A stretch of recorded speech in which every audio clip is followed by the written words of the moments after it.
at the swap meet. Anything that I could get my hands on, I would resell it. I had a threading studio for the eyebrows in Huntington Park that failed in 6 months. So a lot of that, I learned that what I was doing wasn't working. So I kind of dabbled in a lot of things before I ended up with soap. The difference was that I didn't have the experience, and I didn't realize at that time that my husband had the experience that we needed to build a successful business. So now you are in about 13 stores. Did they ask for a specific amount of bars? Did you have to raise money, or did you invest from your own money? Each store had the decision to bring in X amount of bars, but they also requested a discount. So we had to provide the order at a free fill, which is zero cost, some stores, or 50% off. So we were looking immediately at probably hundreds, if not thousands of dollars upfront invested. Zero cost for them? Yeah. So consignment? No, not consignment. They immediately paid within a certain time. But the stores, in order to place your product, they would require a free fill, which is the first order, opening order, would be free. That's why it's called free fill. But I learned as a sales rep, they don't ask, you don't share. Only if they asked, then I would offer it to them. Because, if we had 13 stores, free fill for all of those stores, oh, no, we're starting off really bad. So I had to search for funding to start everything. So did you raise money? I did raise money primarily from family and friends. And at that time, my husband said, we cannot operate from the garage. We have to move to a warehouse. How long did it take for you to figure out that you had to move out from the garage? Oh, to me, it was as soon as we had an opportunity to be in Whole Foods, the first thing that I did is I checked how many stores do they have. And I was like, countrywide, they have like 450 stores. I was like, this is just the beginning. We need to plan ahead because I'm always looking at the future. So what I need now. What's your background? Manufacturing, distribution, and a little bit of everything on a business.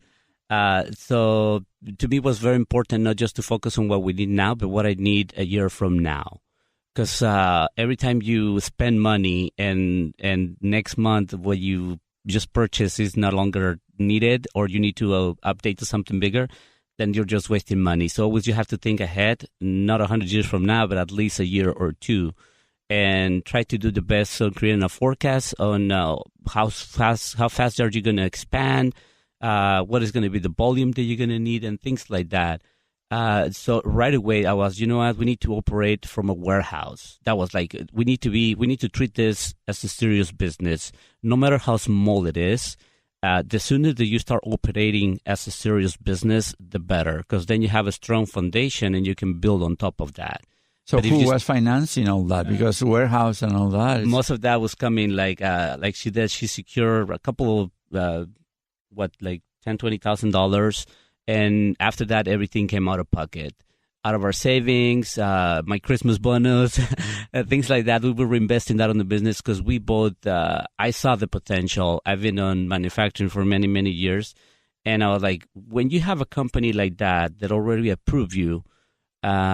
You can go to any other store and you already have a green light from Whole Foods. Basically, you have a green light to go anywhere you want to go.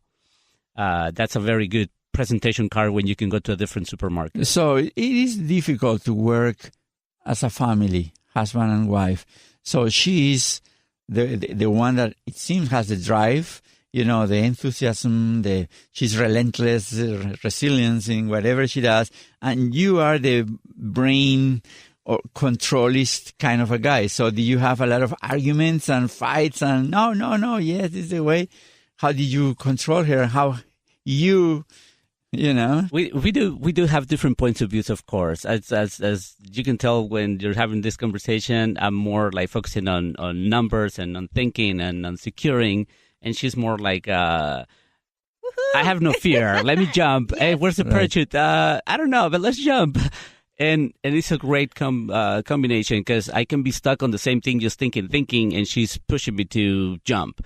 Right. And at the same time, she's ready to jump, and I'm holding let's make sure everything is going to be fine. So we make a really good team, and we balance each other. And I think the key is to talk I mean, communication is really important. When you don't communicate, that's when you have correct? problems. Yeah. And we try to keep the business talk as just business talk.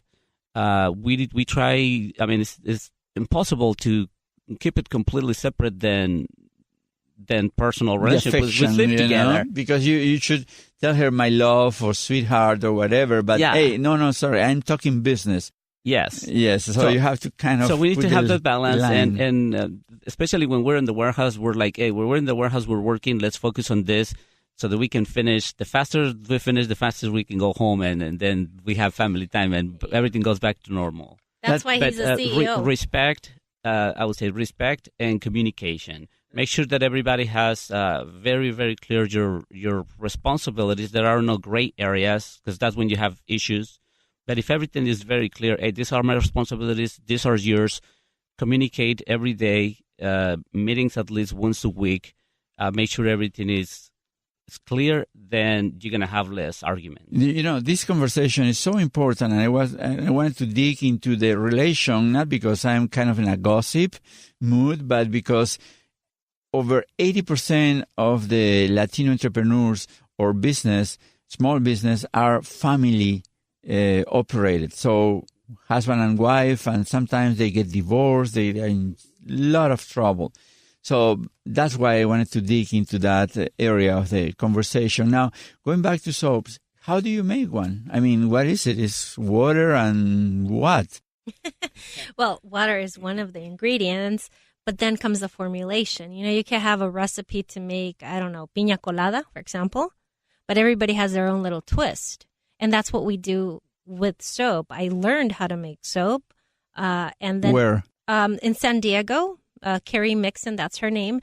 She offers classes. And what I loved about her is that she takes it from a chemistry standpoint, because making soap is chemistry. There's a chemical reaction. So learning that really helped me understand the process of soap. But you said before that it took you 2 years to come up with a formula. Yes. Why 2 years? I mean, it's so complicated. Yes, because if you don't mix the proper oils and butters at a particular ratio, when it does go through the chemical process of becoming soap, it could be too harsh on your skin. And guess who was my guinea pig test? Unfortunately. The CEO of the company. Yes, the CEO. So he would come back and say, no, this overdried my skin. It makes my skin feel itchy. So we evolved to what we have now. Interesting. Now, it is difficult to make a soap? I mean, in terms of the amount of water and butter and all the elements, like your garage was a mess? Yes, it was. It was a complete mess. I wouldn't say it's difficult. It's just stepping back and organizing yourself. And that's something that I lacked. For me, it was just like, okay, this is here and that's there. Okay, let me go get it. But when my husband, he actually left his day job 2 years ago to become part of the company full time. So you quit your job? Yes, I did. After, well, as she mentioned, we have the 13 stores, and then we were approved for the entire region, which they gave us over 60 Whole Foods stores, California, Arizona, and Nevada. At that point, I decided to jump and join the business. So it was your decision, or you talked it over with your wife? Well, we talked it over. It wasn't easy because was at night, like, honey, I have an idea. Like, before going to bed, actually. No, I always had that a vision too, that I didn't want to work for someone my entire life. So this was a perfect opportunity because. She had the need. She needed me there. Right. The business needed me there because either someone with my expertise, no one's going to do it better than me because I'm part owner of the business. So it was like I was the perfect fit, and it was the perfect timing. Financially, we were prepared because I was planning to do something also for myself, and I was like, why not to join her and be a team and start with this?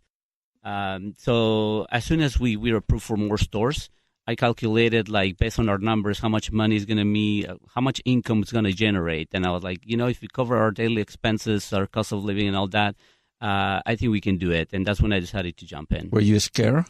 Of course, yeah. I was scared, but at the same time not, because I'm the kind of person that I always like to have a plan B. So financially, I was like, if for some reason this doesn't work, we'll be fine for a year or something like that. So I was hoping the best and preparing for the worst. I like to do that. So now, then you took the operation from your garage to a warehouse. That includes the mixing, the actual production. So how do you do it? So you need what, kitchen? How do you do it? How do you mix it? Is heat, ovens? Not the process that we make. We make a process called cold process. So just visualize that you're baking a cake minus the oven. So you have your oils, your butter, your water. You mix it. You add the aromas, maybe some botanicals like lavender flowers, the colors, of course, and then you insulate it for 24 hours. And when you insulate, in where? it's I don't know what it's called, the metallic thing. Well, you built it. I built some sleeves made of insulation. I just went to Home Depot, and the insulation that is used for water heaters and all that. Insulation. Yeah. Okay. So I cut it to size and fiberglass, all of that. Yeah, not fiberglass. It's just the one that is like aluminum foil with bubble wrap, something like that. It looks like that, and that was good enough because temperature is one of the key elements of making soap.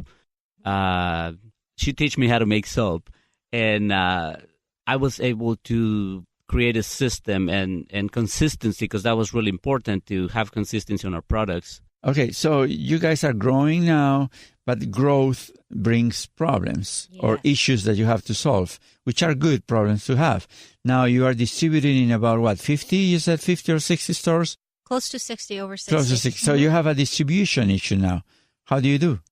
Well, luckily, that's, again, where my husband comes in, because he plans ahead. But we've had a lot of those that our customer hasn't, they haven't experienced the difficulties like not delivering on time. We keep that spotless, that there's no question about that. But behind the scenes, we had a product that we rolled out last year. It was a loofah, a sponge incorporated in soap. It was the first time we had to manufacture that. We said, yes, let's do it. We made our first batch. Oh, my God, total disaster.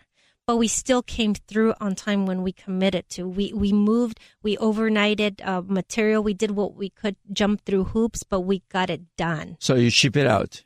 Yeah, we shipped it out on time, and that's a very popular product right now. But our customer had no idea of the difficulties we were having.